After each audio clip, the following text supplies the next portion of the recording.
Hello, and welcome to ConTinual, the never-ending convention. My name is Jean Marie Ward, and I'll be your host tonight for the panel room, Reclaiming Lovecraft. With me today are 5 writers who are mining the legacy of this problematic giant to create vibrant, diverse, and inclusive stories for a new and hopefully better age. Okay, first off, before we get into the questions and the discussion, I'm going to ask everyone to introduce themselves and tell us just a little bit about their work. First up, R.S. Belcher. Hi, my name is Rod Belcher. I write under the name of R.S. Belcher. I currently have 4 series going. My first series was the Golgotha series, which is a weird Western series, which has Lovecraft influences in it.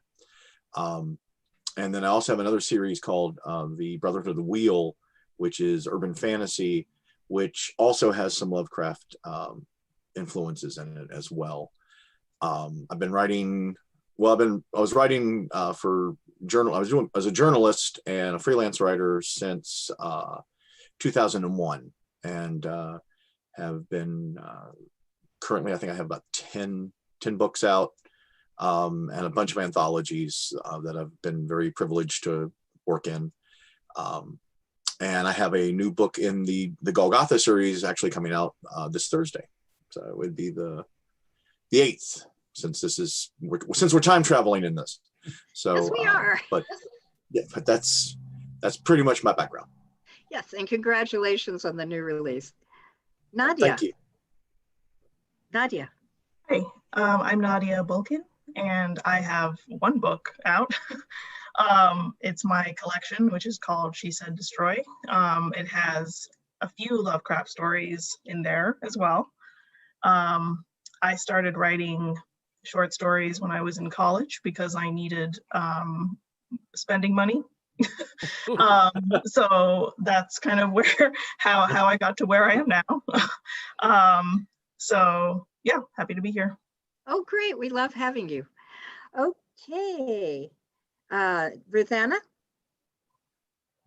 Hi, I'm Ruthanna Emrys. I'm the author of the Innsmouth Legacy series, which currently consists of Wintertide and Deep Roots, which are books that take some of Lovecraft's more famous monsters and have them in post-World War II, trying to rebuild the community that got destroyed when Lovecraft was writing about them, and also deal with the burgeoning Cold War.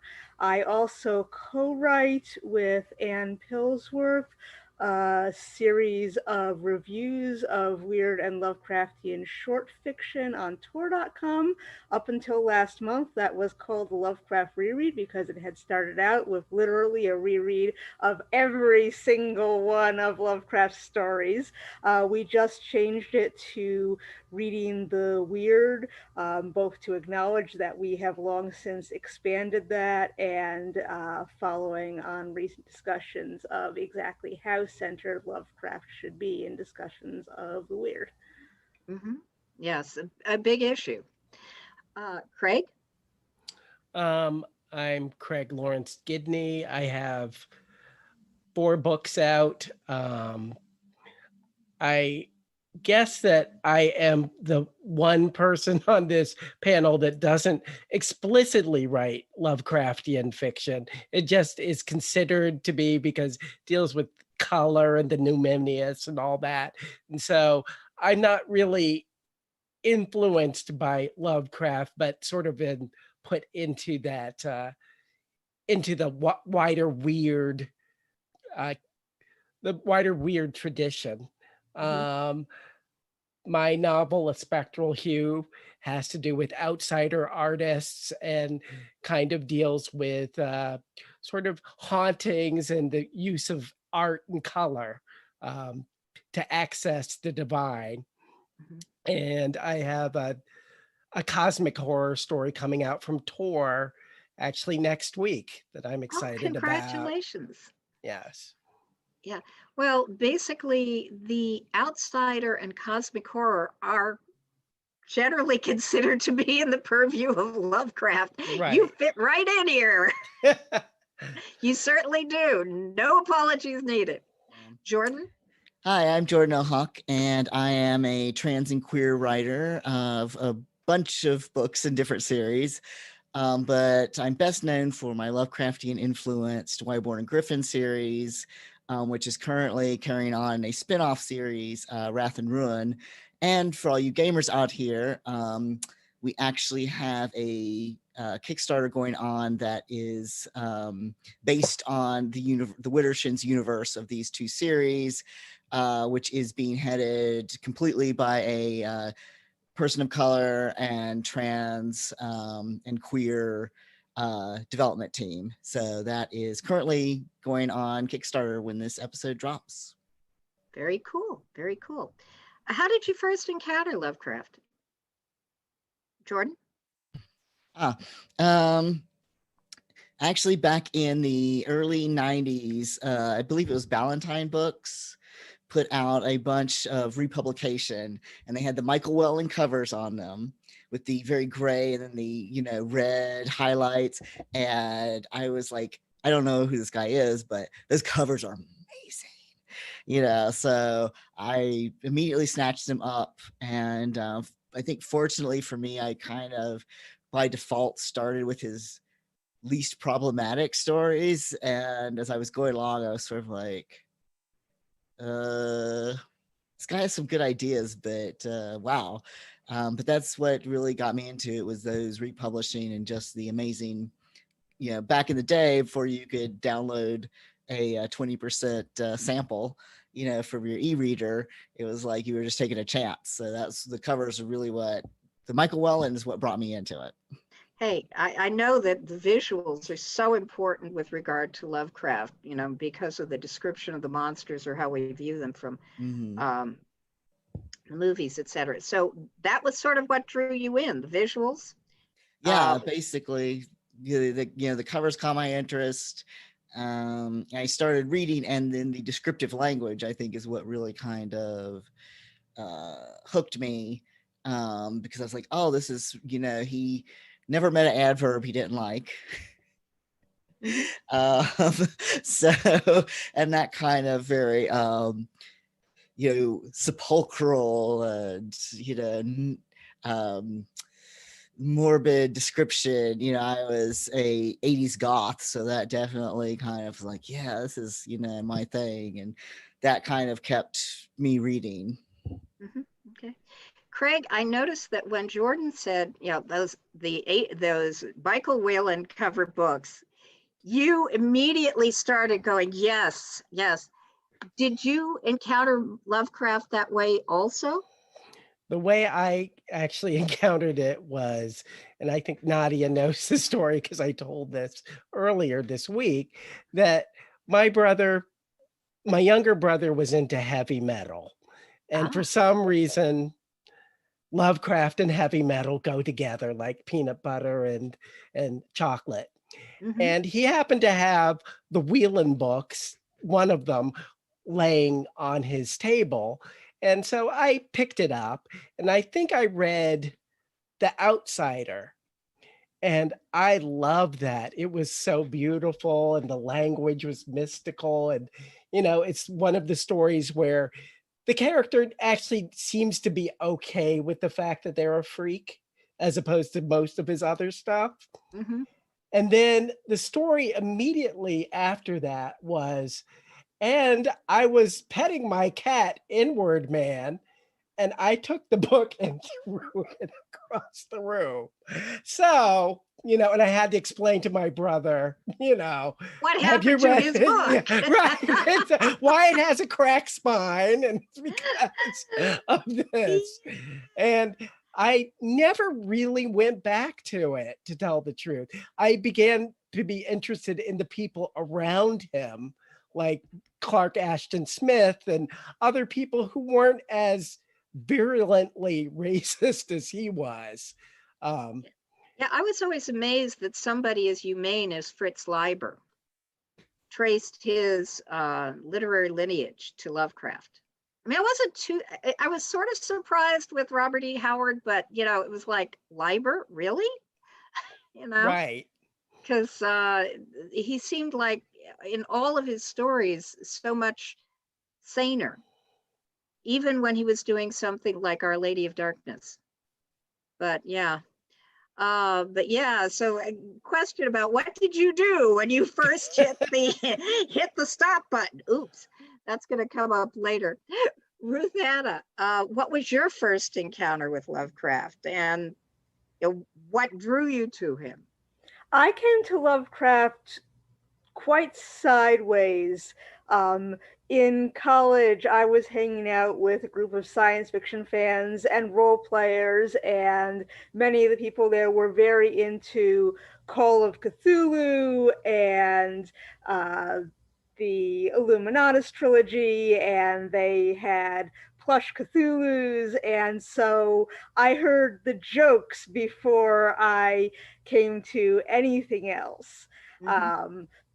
But I was at the time a child of the late 80s. I was very into apocalyptic fiction. I actually met my wife around the same time in a class on films about nuclear wars. So the apocalyptic side of the Elder Gods was very appealing to me at the time. And it was several years before I actually thought, well, I probably ought to read the originals. I bet they're interesting. And that leads to, I think, probably the answer to the next question. So, which is, yeah, what drew you to I'm sort of combining them here. What drew, since Jordan and Craig went in that direction, what drew you to, I mean, this tells you what drew you to read the books at all, but what did you like when you first encountered them? yeah, so the way that I actually first read the stories was as I had made this decision that I ought to actually read them.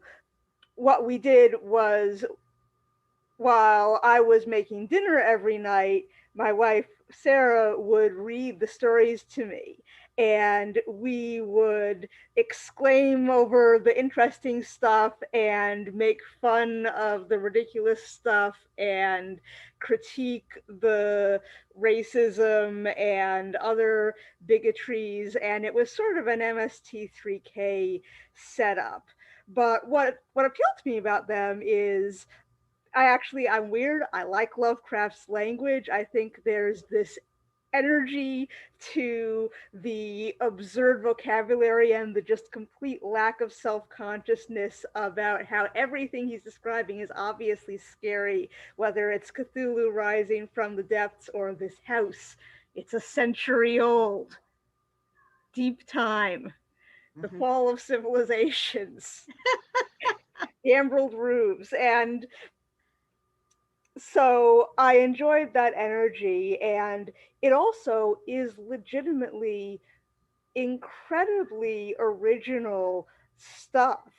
He was trying very hard to get past blood and guts and vampires and werewolves and come up with newer, scarier things. And he didn't always hit that ball, but when he did, there's things there that no one had come up with before, and some things that very few people have managed to hit since. So that is stuff that I have continued to appreciate as a reader.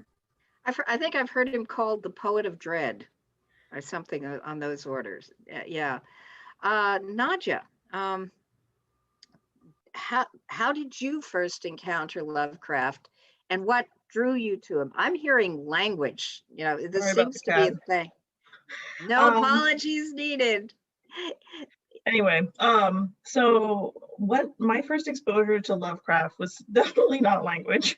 It was the movie Dagon, and which I really liked because it was so bold and creepy, and I loved the ending, which I think this kind of ties back to something Craig said about like your first exposure being something that isn't this horrific sort of like xenophobic thing, but in Dagon it's like he leans into it, right? And so because that was what I found most interesting about it, was that it didn't end on this like on a sad note, but on like a weirdly hopeful note of like he's finding his true place in the world. You know, look at all this possibility. And I was like, that's kind of interesting. And then I think I looked it up, and I think I thought it was a real religion because I saw mythos. I was not a very like exposed to a lot of things child. And I was like, oh wow, this is like a crazy religion and has like, you know, haunters in the dark and that kind of thing. Like that's cool. Like, are these like Christian demons? Also not Christian. So I was like, I have no idea what's going on. And then once I found out it was fiction, I was like, oh. And I think I looked up a bit of it and I was like, this is not my thing.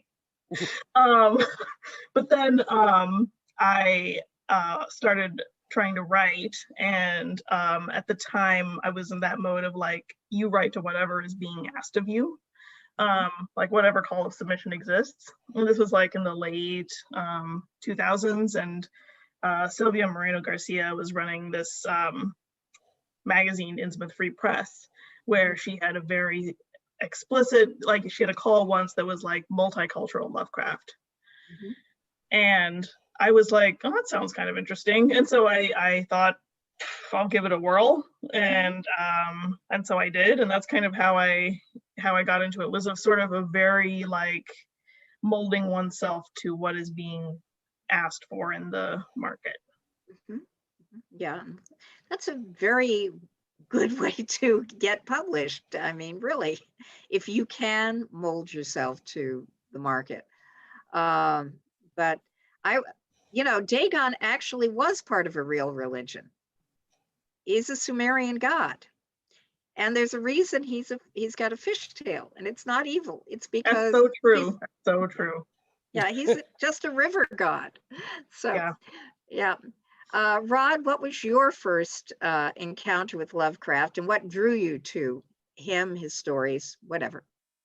Well, I was a kid of the 80s, and I was very much into D&D, and the group I started playing with, I was a kid. I was maybe 12 or 13 years old, and I'm playing with a bunch of college guys, and I was reading anything I get my hands on, and they kept on recommending these guys, and Lovecraft came up, and I have to admit, like everybody else, there is something really powerful in his language and the way he kind of builds this dread, and it's very impressive. And in some ways almost kind of poetic. It's amazing because Lovecraft there's a lot of contradictions in Lovecraft, because there is that language which is mostly admirable, sometimes a little over the top, but not quite as bad as some of his contemporaries. But the man sucked at dialogue. He really did. It was awful. Absolutely. Ye gods. Who the hell talks like who the heck talks like that? Sorry.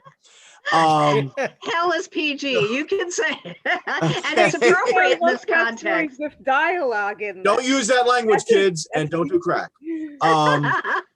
But basically, I was reading at the same time I was reading Lovecraft. I was getting into like Fritz Lieber, who you mentioned, who I loved, and Arthur Conan Doyle, and Robert E. Howard.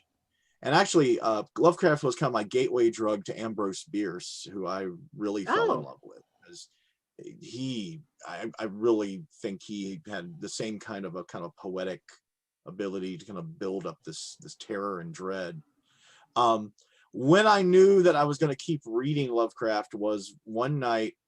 This would probably been when I was like maybe 13, 14 years old. I'm in the house by myself. My mom was still at work.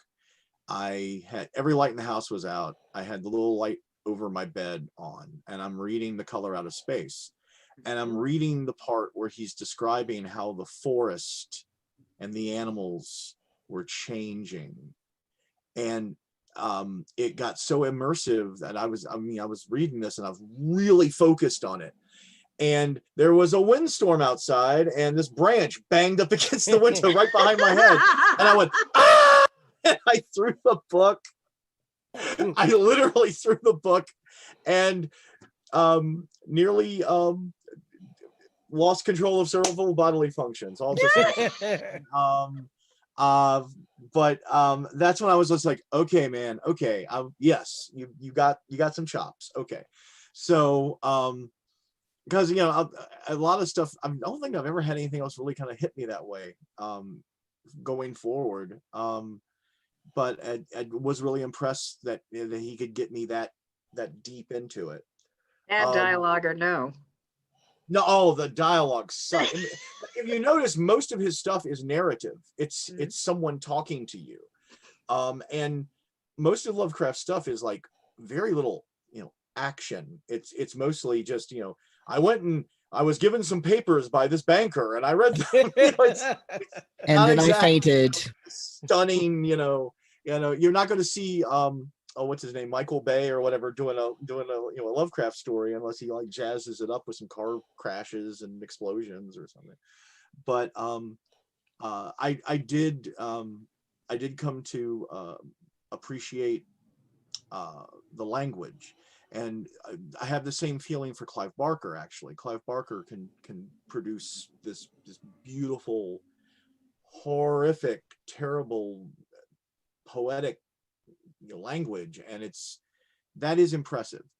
A lot of the other issues with his writing I came to, I guess, probably in the last few decades, and to be honest with you, I have not read everything the man has written.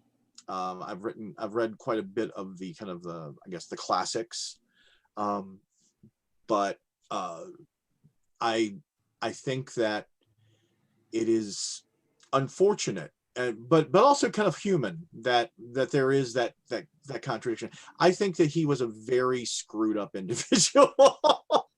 Yeah, his biography supports that. Yes, not just simply for his attitudes and his sort of his the way he came to view the world, but I really think that he had probably some aspects of mental illness, depression. Those are not excuses, but they do explain a lot of the things that I think kind of come along, the baggage that comes along with his writing. I do think that he has influenced generations of writers, and for good or bad. But I think he has done that, and I certainly influenced me when I got to do my first novel, which just happens to be right here next to me. Yeah. Where did that come from? This was my first shot.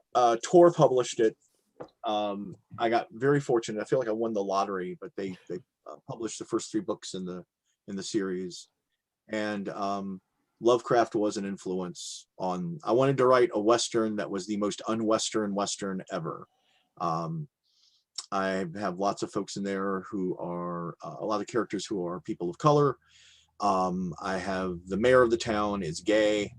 I wanted to, the square-jawed, fair-haired sheriff is actually kind of like a minor character. He's not that prevalent in the book, at least in the first one.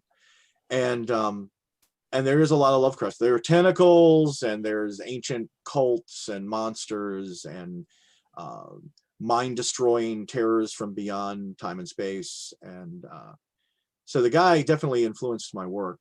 And I think he's influenced a lot of people's work for generations. But that's how I came to him. Mm-hmm. And what you did when you found out he was human. Yeah, I mean, there's so much good stuff in the mythos he created. I mean, fertile stuff. There's so much stuff that can be kind of plumbed for horror and for weird tales, supernatural tales, and cosmic, kind of cosmic horror. Pretty much he's synonymous with that genre. But it's sometimes disappointing to find out that the person who wrote these books that and it's not just Lovecraft. There's tons of authors who you love their work, but then you find out what the person's like, and you're just like, and that's sadly part of the human condition. I don't know how much he was influenced by his time period. Obviously, it was a very racist time period. And I don't know how much of it was also his own just being, I wish I could borrow Jordan's word, messed up. And he was a very messed up guy. So Yep. Okay. There we go. You brought up cosmic horror, and that is your bailiwick, Craig. So, you threw the book against the wall just like I did.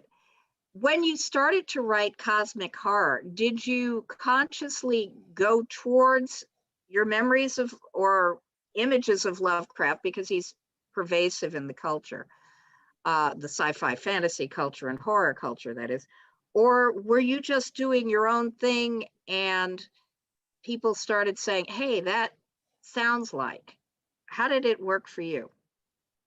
I say that it was the second thing more than anything else. What happened was, I consider my work to be more influenced by, say, Toni Morrison or that sort of thing. And I was kind of writing about the confluence of the numinous and the eerie and the awe-inspiring. And it's not just Lovecraft doesn't have doesn't hold the patent for that. He holds a patent for certain things, but not for that. And I think a lot of people, when I started getting published, they didn't really know where to put my stuff. Is it magical realism? Is it this? Is it that? And so it seemed to gain most ground when I sort of began accepting myself in the weird fiction community. Mm-hmm. And were you compelled to strike a particular path in weird fiction? Were there elements that you wanted to bring to the fore in weird fiction that you didn't feel were being adequately addressed? Well, I never write in terms of polemics. It's always from the heart and the subconscious. But I began finding that all my characters were either Black or queer. And it wasn't to diversify anything. It's just whenever I was stuck on a character, I was like, what do I do? Oh, I know, I'll make them queer. And then automatically they came to life. And so it wasn't even, I didn't even want to go and diversify anything, at least at the writing stage. Mm-hmm. Now that there are, unfortunately, Lovecraft apologists / fanboys who seem to like more Lovecraft rather than just his work, now I kind of get a little mouthy, but before it was just totally, that's the characters that spoke to me. Mm-hmm. Yeah. Hey, there is no wrong here. Anything that produces good work, however it comes out, that's good. Especially if it's for a better, working towards a better world. Jordan, the idea of getting romance out of Lovecraft, it just sort of busts my head wide open. Was that a conscious response to the less savory elements you found in Lovecraft, or was it a, hey, I like this world and I want to put romance in it? How did that all come about? Yeah, it was more of the second, because the cosmic horror aspects of it, like I like his mythos and the things he came up with, but a lot of his cosmic horror centers around like, I'm not the center of the universe as a white man. Hello. And it's like, I was like, well, duh, you know. So that part of it never really was very interesting to me. But I was rebooting my writing career, and at the same time I was listening to a podcast that I very much recommend called HP Podcraft. And they basically went through basically everything he wrote and talked about the good things, you know, in chronological order that he wrote it, and talked about the good things about it and also the really terrible things about it, you know. So it was a really interesting critical evaluation of his work. So I was listening to that, and they got to the Dunwich Horror, and they made a joke about the main character, or the not main character, but the guy whose name I now cannot remember, getting together a posse of learned men to go take on the monster. And I thought, oh my God, that's hilarious. I would love to write a character who's just like some nerd who has to fight monsters. And then the idea wouldn't leave me. And so I'm like, well, who is this guy? And, you know, I ended up with this gay Victorian philologist / wizard who, and I'm like, well, I always put romance into all my books. So I'm like, well, he has to have, you know, a romantic foil. Because the series is really about found family more than anything else. That's really at the heart of it. So that's sort of where it begins. So it was less a conscious choice that I would like to write this type of character. And this is the kind of story that I am interested in telling within these, this flavor of mythos. Mm-hmm. Which does have a lot that's cool. Nadia, I got the feeling when you were discussing your work a little bit earlier that your stories that are very female centric, and we both know that Lovecraft never met a woman he wasn't afraid of in fiction. I mean, seriously. We won't go into the other things that he was really afraid of, but he was definitely afraid of women. Was that your reaction to what you found in the work, or was it more of a conscious professional decision? And to go in that direction, or was it just because, hey, I'm a woman and I want to write about people like me? It was that last one. I very consciously try to center female characters in my stories because I never used to read characters that seemed like me. I always felt like male writers just like really couldn't write women at all. And so it was kind of an isolating experience. And I think, once I found people like Shirley Jackson, it was kind of like, oh, I see, you got to do it yourself. And so, I really have made that kind of like a conscious like effort on my part. And so when I started, writing to Lovecraftian calls of submission, it was like, well, let's put women in here. And I was just thinking about this actually, because all of my Lovecraftian stories, I think, have women at the center of them. And they all kind of lean into this idea that like, they're all obviously in a male dominated world, and the men are usually more afraid, sometimes for good reason. And in one of mine in particular, Violet is the color of your energy, which is based off Color Out of Space. It's told from the perspective of the wife who goes crazy and is locked up in the attic to become a monster. So it's from her perspective, and it's set in like modern Nebraska. I grew up in Nebraska, and it's like I think the favorite one that I've done is that one, because it shows how, at least what I was trying to show was like, for her, it's liberation to, be turned into this like, you know, cosmic, you know, entity, creature, or whatever. It's not scary, because what's scary is her husband. Mhm. So yeah, I think I've always sort of found that to be sort of a fun thing to do, is like kind of turn his fears on his own stories, you know, like what am I afraid of? I'm less afraid of, you know what I mean? Like I'm still afraid of all those things. Like I don't want to say that I'm like totally cool if like, you know, some gigantic monster, I mean, that would be very scary, obviously, but there are also other fears, you know, that I have to live with, that he probably didn't, you know, and they were, you know, scared of, you know, interracial marriages. Like we all have our own tolerances. So yeah, that's kind of my perspective. So, Ruthanna, yeah, you also put women at the center. In fact, your main character is a woman. I presume that's how you would describe your main character.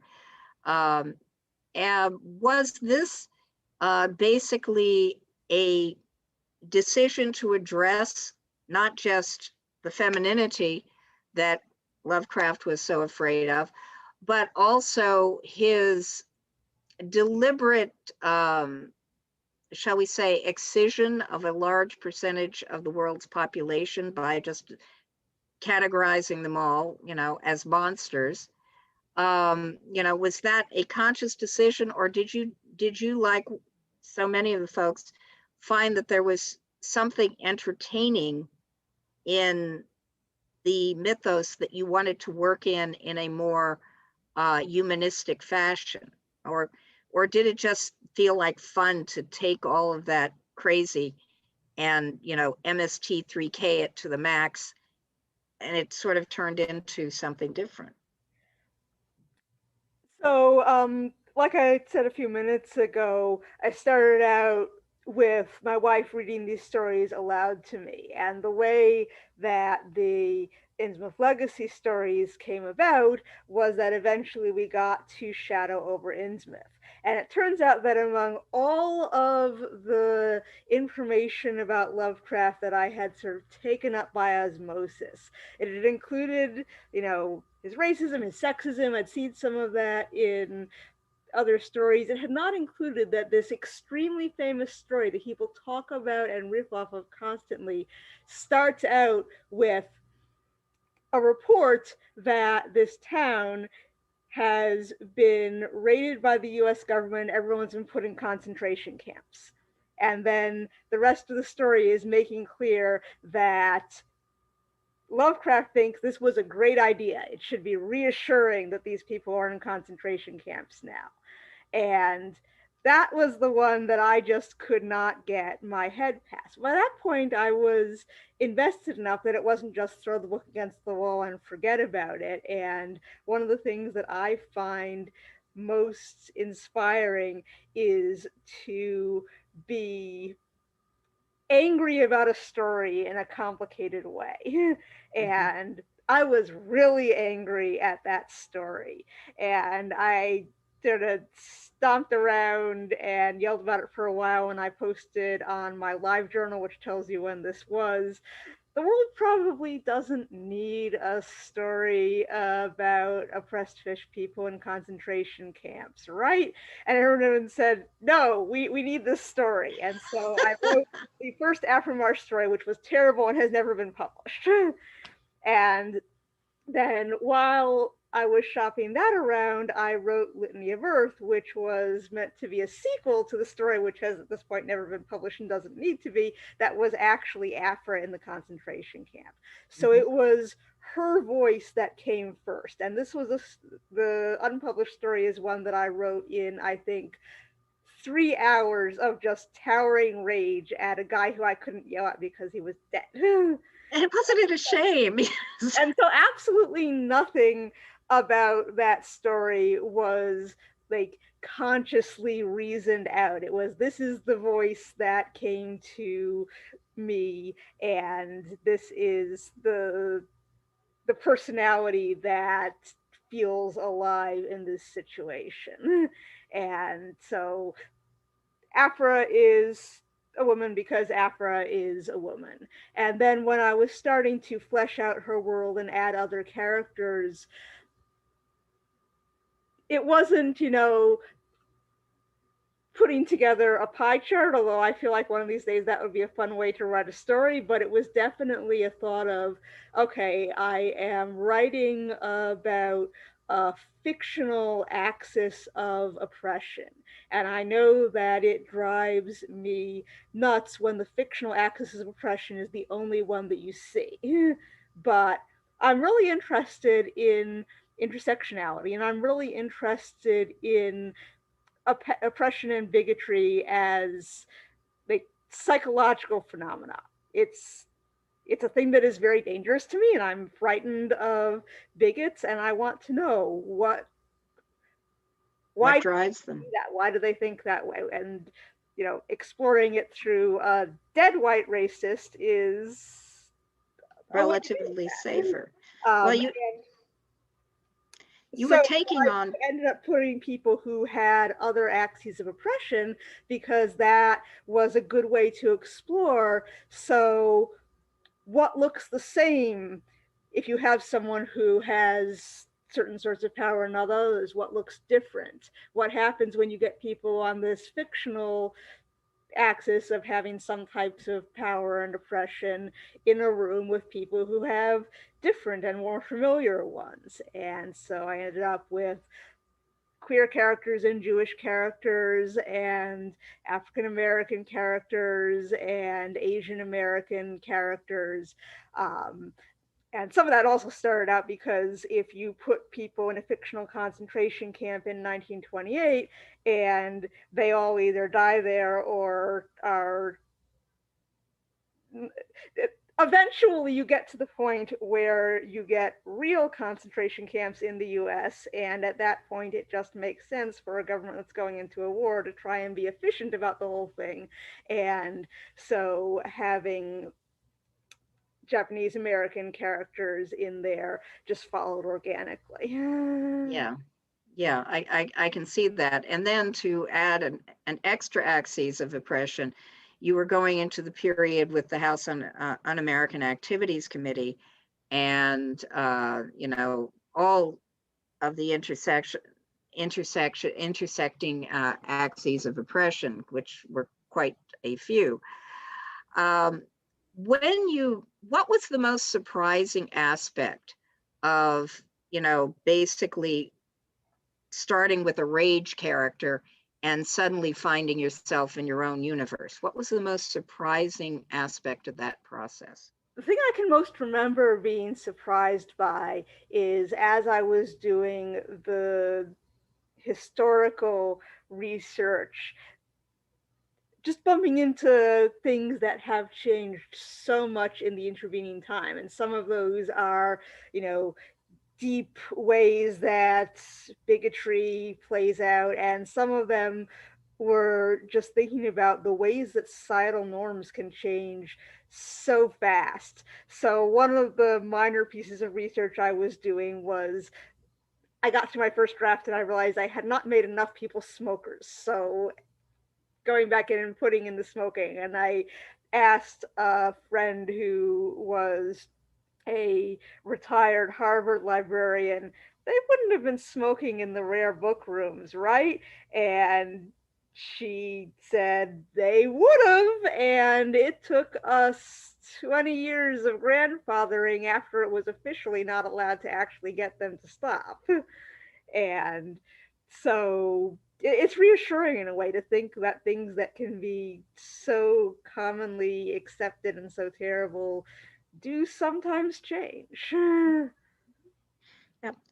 Nadia, when you started and are continuing to turn Lovecraft's misogyny on its head and focus on the women, what was the most surprising thing you discovered in the process? Were there any surprises? There's no wrong answers. Yeah, I'm not sure. I can't, off the top of my head, I can't think of any. I think it led me down the path like a more interesting path of horror, which is like when you lean into wanting the horror. I think that, you know, I think it was Lovecraft that sort of opened that possibility for me, and I think it's an interesting one. I think it's one that he probably didn't intend, but there it is.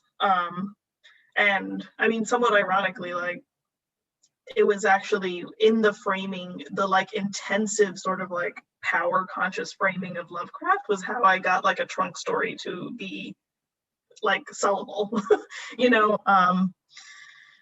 And sometimes, like, I think the most surprising thing for me about writing Lovecraft from the perspective of somebody who's, you know, a woman, biracial, etc., is like the fact that like it's such an easy, like, once you say that, you know, you're like, you're in. And sometimes, like, I find like at work, I have male coworkers who are like, who talk about, they're like, you know, oh, you write horror, have you heard of Lovecraft? And I'm like, yeah, bro, I've heard of Lovecraft, you know.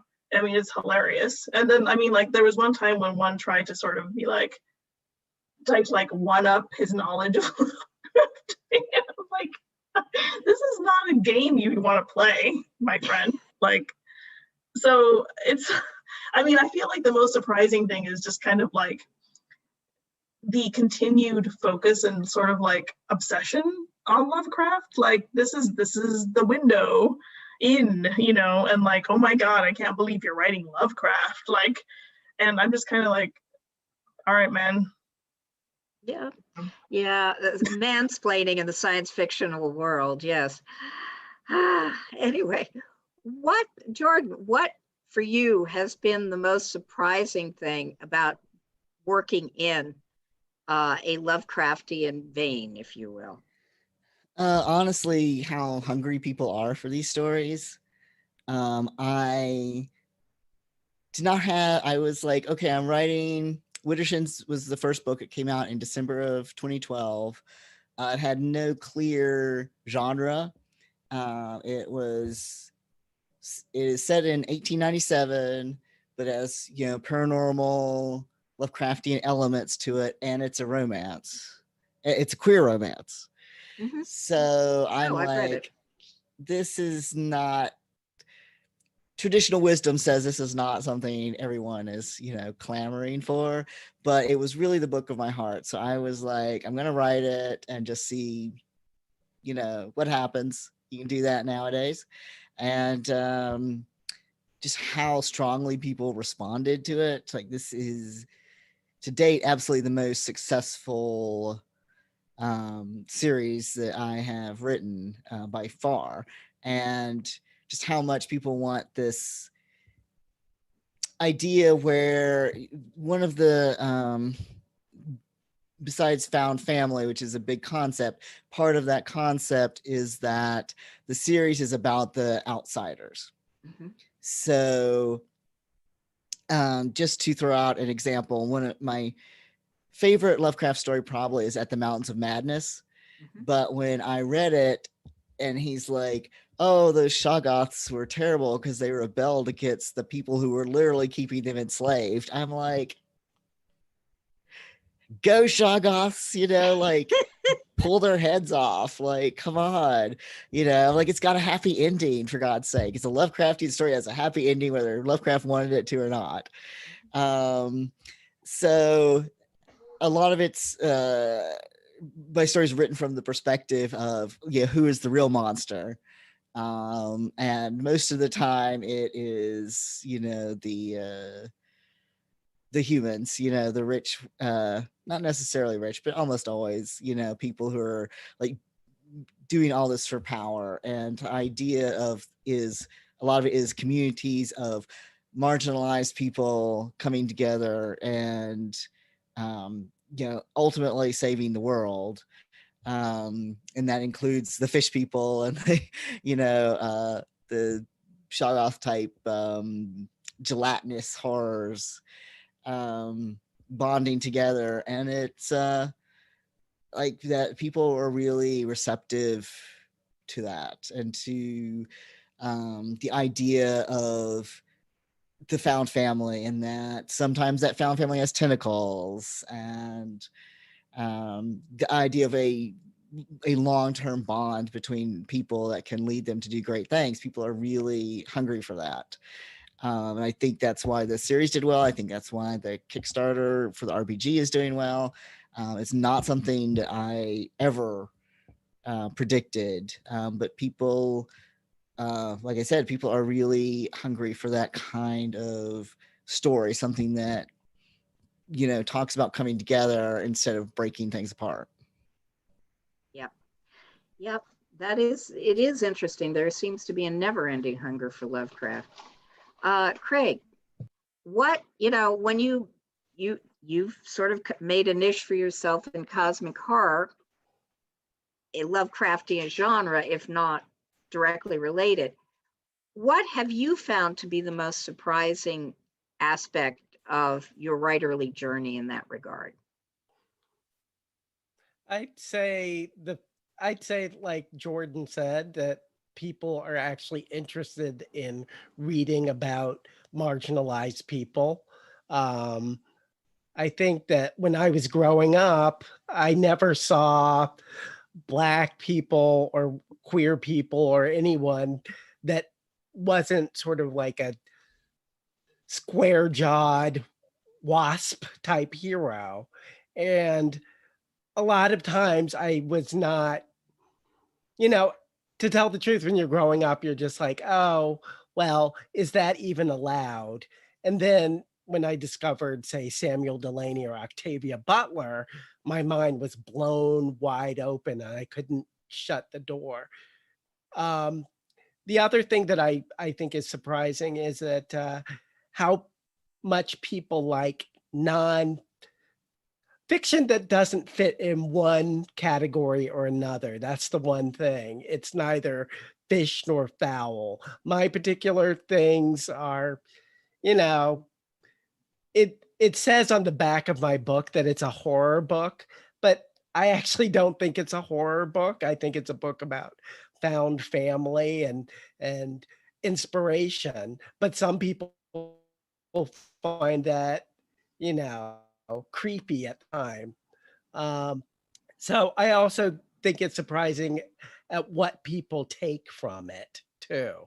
Mhm. I wasn't really aware of that when I wrote it and published it. I wasn't really aware of the sort of found family aspect of it until someone wrote an article about it, and I was like, "Oh, okay," and then I accepted it. Great, great, yeah. Rod, what has been the most surprising aspect of your use of Lovecraftian themes and horrors?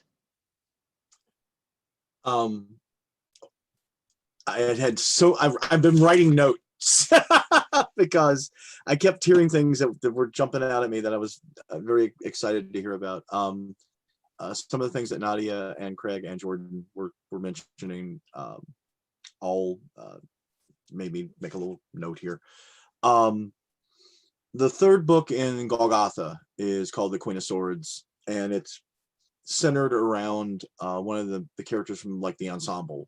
It's basically like a solo book. And the villain, the bad guy, is Typhon. It's the Typhonian beast, and he has kind of a connection to the sort of existential horrific thing that shows up in the first book. What I found really interesting is it's set in the early 1870s, and the character, it jumps back and forth quite a bit, but what I've gotten more feedback on is not the Typhonian beast. It is the story of this character going back to her home in South Carolina to her father basically kidnapped her daughter. Her husband is dead. He kidnapped the daughter, and he is in control of her inheritance since her husband died, because the law was a woman couldn't possibly hold property and money and be able to do all of these things. So that fight and that conflict, her fighting against the system. And I managed to drag in Arabella Mansfield, who was one of the first female lawyers in the United States. And I had her kind of come in and be my character's advocate. But that fight against the system seems to have, engendered a lot more. I get a lot more comments and feedback on that than I do on this kind of Lovecraftian monster that is also part of the book. I found that really, fascinating. And when I write the Golgotha books, I'm doing a lot of historical research, and it is just stunning how much things were just completely out of skew, and it was just no one even blinked. No one seemed to even notice that was in the power structure. So I found that there are scarier things than unspeakable horrors from beyond time and space, and they seem to resonate a hell of a lot more with people than those things do. I really enjoy kind of holding these things up in the books and going. The one that's coming out this week deals with the Ghost Dance movement, the first Ghost Dance movement, which led into the second Ghost Dance movement. And it's just there are things that there are almost like tropes in Lovecraft that are effective and can be powerful, but I do seem to think it seems that the evil that resonates from human beings being horrible to other human beings seems to stay with the reader a hell of a lot longer than the monsters do. And in a way, I think that's kind of ironic and kind of wonderful. So that's about it. That's what I got. Okay, that's good. Okay, as you know, I've been sort of combining some of the questions because your in-depth answers are so fascinating to me. So we are coming up towards the close. And so I'm going to get to the question that for me is the heart of this panel. As a nation, we're currently wrestling with the inhumanity and injustice of our history and the systemic racism and inequity of our present. Are there lessons from your experience of reclaiming or reinventing Lovecraft that could help us come to grips with our past and forge a better future? Ruthanna, I'm going to start with you because I think that these are some of the questions you've been dealing in your tour column. You've been dealing with in the tour column. So I'm going to ask you to kick this off and sort of use it as your final thoughts as I go back around the virtual room. Yeah, I agree with you. I think that there is something more general here that is worth applying to real life politics. And part of that is that the way that I deal with problematic literature is something that, for me at least, it comes from the way that Jewish culture and religion tends to deal with reading and interpreting the Torah. This is this ancient, important, deeply problematic set of ideas, and how do we explore it and rethink it to make it what we need it to be for a project of becoming more moral over time rather than being attached to whatever the limitations were of the originally. Mm-hmm. And yeah, the United States has horrible things not just in its origin, but that have continued to percolate down. And people talk about slavery as an original sin, but it's not just that. You know, this stuff, as I'm sure everyone here is very familiar, you know, continues to percolate down through Jim Crow and the modern prison system and this whole intricate set of laws and customs that maintain these original horrors under the guise of respect for elder systems.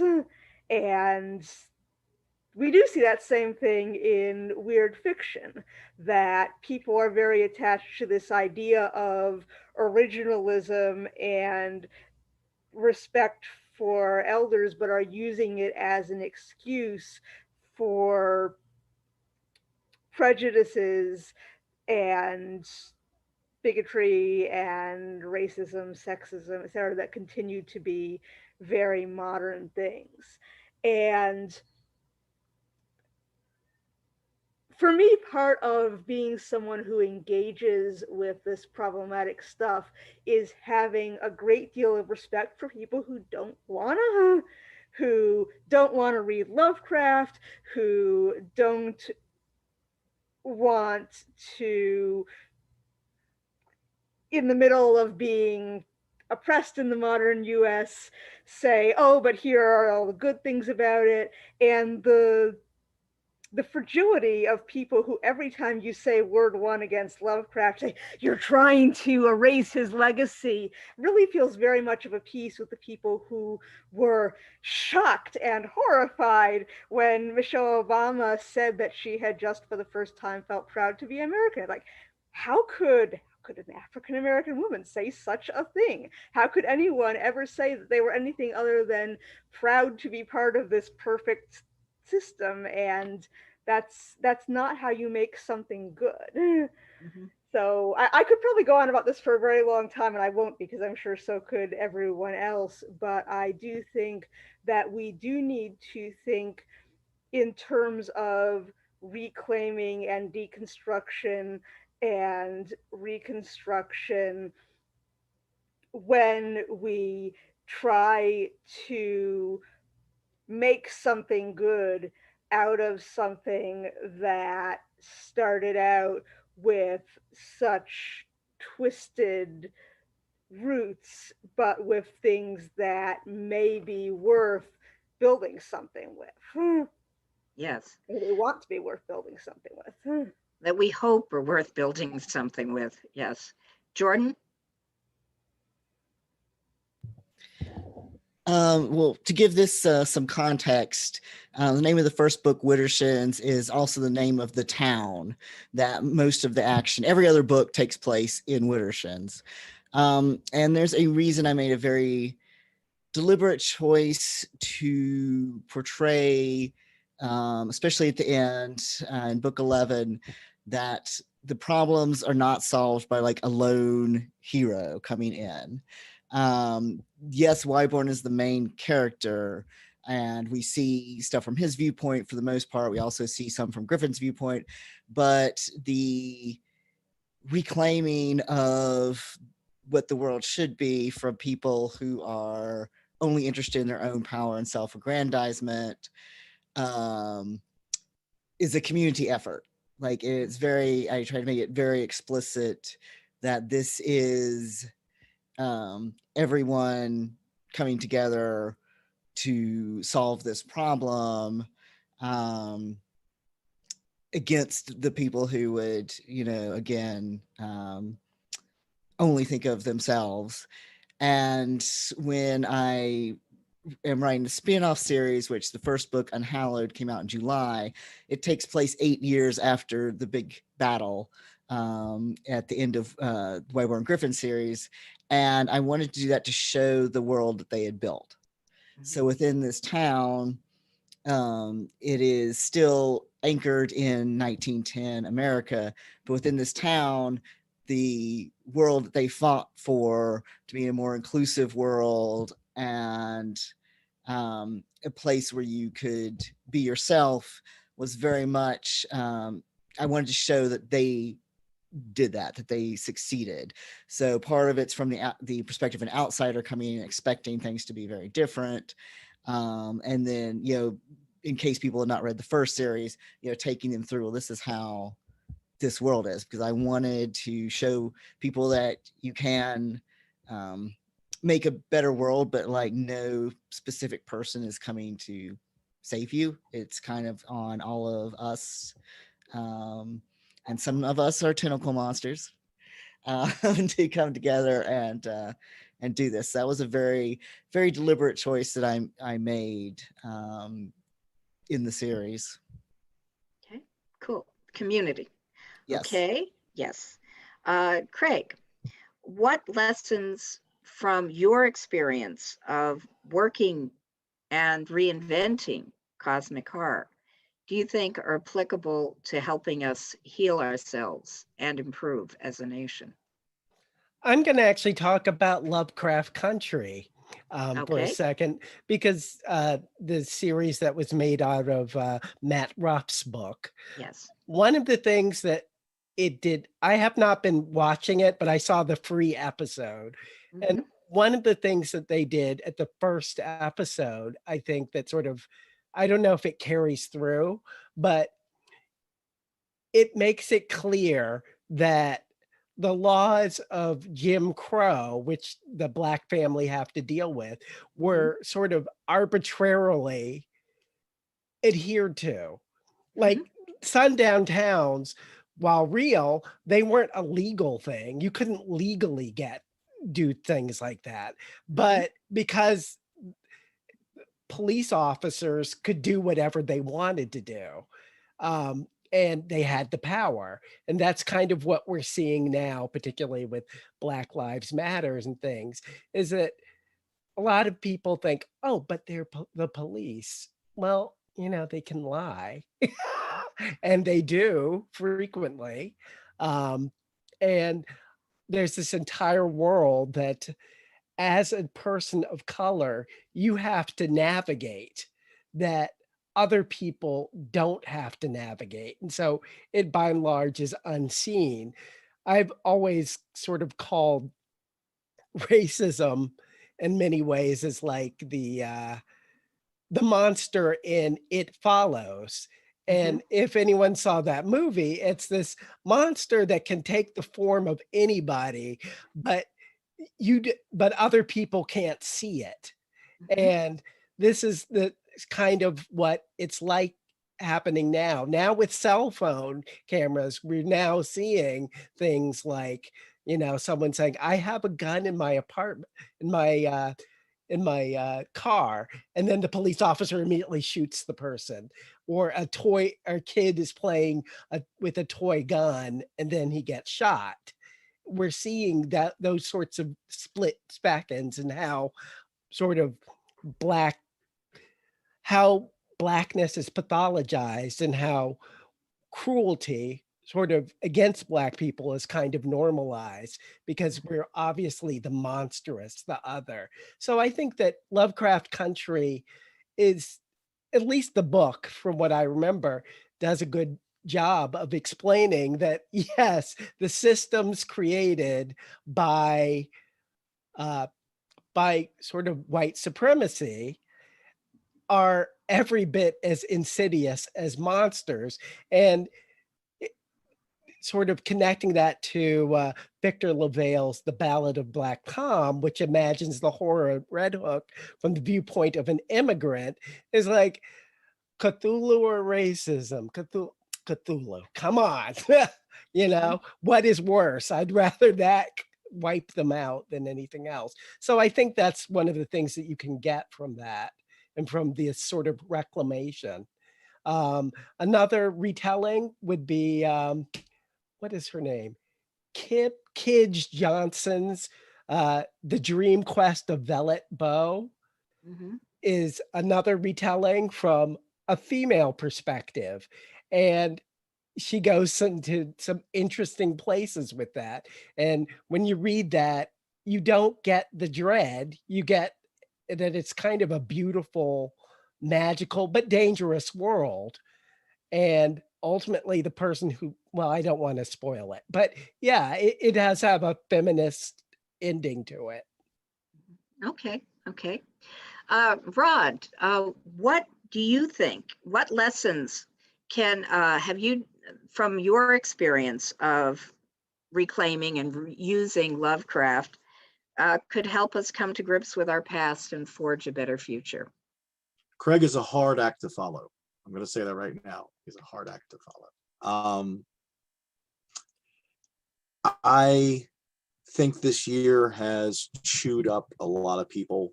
I think that it is. Oh, there's explosions outside my window.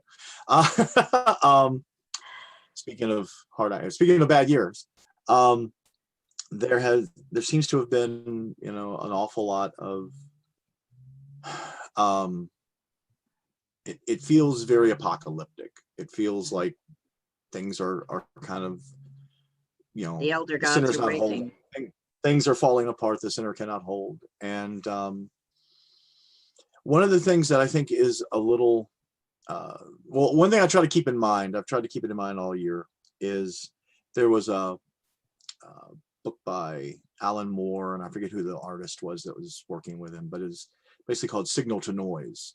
And it was a graphic novel about a guy who was a filmmaker, and he was producing a film about this village in Europe on the eve of the end of the millennium, and how all the people in the village were coming out basically because they thought the world was ending, because things were so horrible and terrible.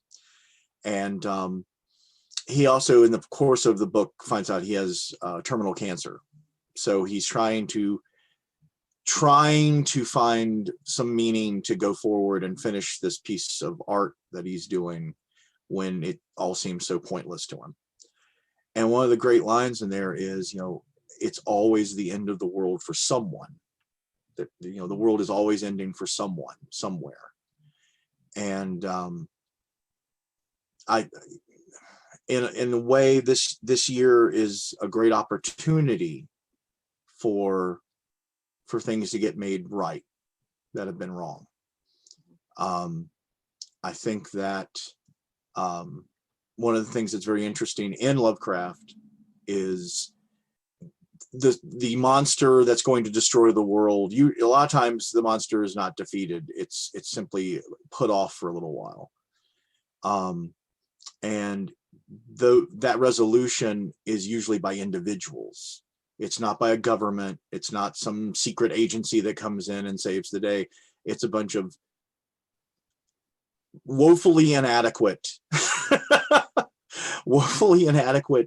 people who, in spite of the fact that they are so scared they are about to lose their mind, they still manage to press on and save the world, even if it's for another 10 minutes or another year or another 10 years. And I feel like that's what we're seeing a lot out there now, is people are, as individuals, are standing up and finding other people who are willing to press on with them and try to make things better, try to save the world. So as I can't even use the S word, as terrible as this year has been in so many ways, there is, I do feel like there's been a change, and I do feel like that's something that's not going to go back. I think some systems have been broken, and hopefully when you break something, you take it apart to look at it to see how you can put it back together better. And that's my hope. And Merry Christmas to all of us. And I guess that's all I got. I'm Okay. done. I'm tapping out. You can't tap out yet. I'm going to have to ask you about where to find you on the web in a minute. But before we do that, Nadia, what from your experience could help us come to your experience of reinventing Lovecraft could help us come to grips with our past and forge a better future? I'm going to piggyback on something Ruthanna said about sort of how Lovecraft is like received in the genre and all this kind of stuff, because I don't find very much I don't know, edification in Lovecraft himself at all. So I think it's always been interesting to me, like the very, very polarized reaction to him. And I think that that's also very applicable to today, especially as we kind of grapple with our history.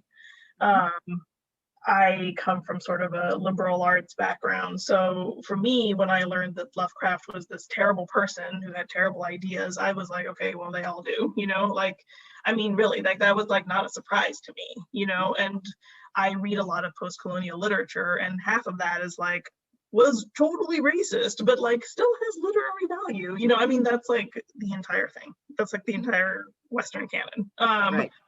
And so I was just kind of, I'm used to that sort of angle. And I always found it very interesting that in fandom, that angle is like not allowed.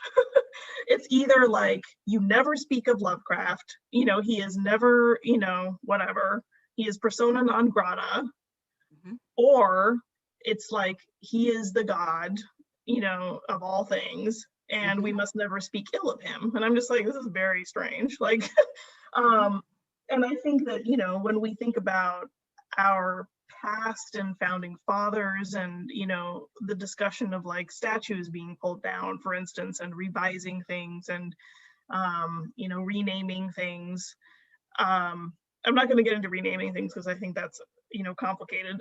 But like, I do think that we need to get to some sort of ground where we can talk about history without deifying or demonizing. I mean, like, demonize the parts that need to be demonized, but like having, like, let's stop deifying people, perhaps, because then it makes you say, oh, the whole thing, like, I am not a person who wants to put Lovecraft on a bust, like, I don't think we need to do that. We don't need the big ugly head.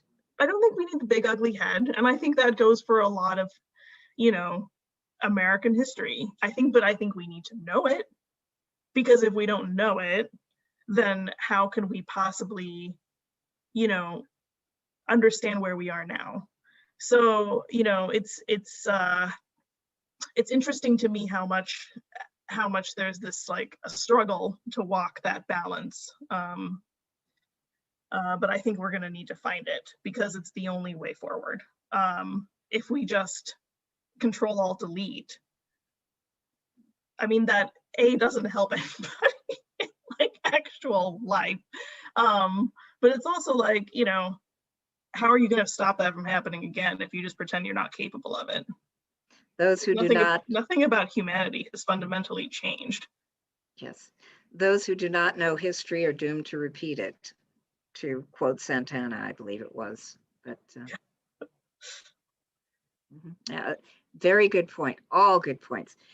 And we're coming up to the end. I know that I had to compress questions because these are big issues. These are interesting thoughts and interesting books you're all writing. But we only have about an hour. So I'm going to ask you quickly, again in alphabetical order, to tell people where they can find you on the web, starting with you, Rod. Sorry, I had to find my little button. Sorry. Let's see. I have a website which is rsbelcher.net. It is woefully out of date, and I'm in the middle of trying to update it, but it is there. You can also find me. I have a YouTube channel which is called The Knave of Pens with author R.S. Belcher. I think it's just with R.S. Belcher. That's available on YouTube. We talk about writing and anything else that happens to come up. those are probably the two best places. I'm on Facebook under author R.S. Belcher, and I'm on Twitter under author R.S. Belcher. So come find me, and we'll talk about whatever you want to talk about. Okay. Nadia, where can folks find you on the web? Yep, yes. So I have a website, nadiabulkin.wordpress.com, pretty easy. I also have a pretty unique name, so you're probably not going to find anybody else if you Google me. I'm also on Twitter, where I write movie reviews that people find amusing. Cool. Oh, very cool. Is it Nadia Bulkin on Twitter? Yep. Cool. Okay. Ruthanna, where can we find you on the web? I have a website that, like Rod's, is woefully out of date, RuthannaEmrys.com. The best place to find me actually doing things right now is on Patreon, where I'm there under Patreon/Ruthanna Emrys, and I answer questions in character and as myself, and also seem to have somehow started writing a coffee shop AU of my Aftermarsh stories there, because that seems to be what people want in this day and age. So, and you can also find me on Twitter under r_Emrys. Cool, cool. Craig, where can people find you? My website is craiglawrencegidney.com, and the Lawrence is spelled a unique way. So it's LAURANC. So there's a U, not a W. And I'm on Twitter and Instagram as Ethereal Lad, one word. Okay, very good. Jordan, what about you? My website is jordanlhawk.com, and I am on Twitter, Facebook, Tumblr, Instagram, and Patreon as Jordan L. Hawk. And if you're interested in the Kickstarter I mentioned for the Widdershins tabletop game about Eldritch Horror found family and maybe kissing Eldritch Horrors, that's completely up to you as a player. Go to Kickstarter and search for Widdershins, the role-playing game, and that should take you to it. Okay, great. So we have come to the end of a woefully short hour. Thank you all. And thank you all out there who are watching. If you enjoyed today's show, please like, share, follow, subscribe, or leave a review. Thank you all, and goodbye. Thank you.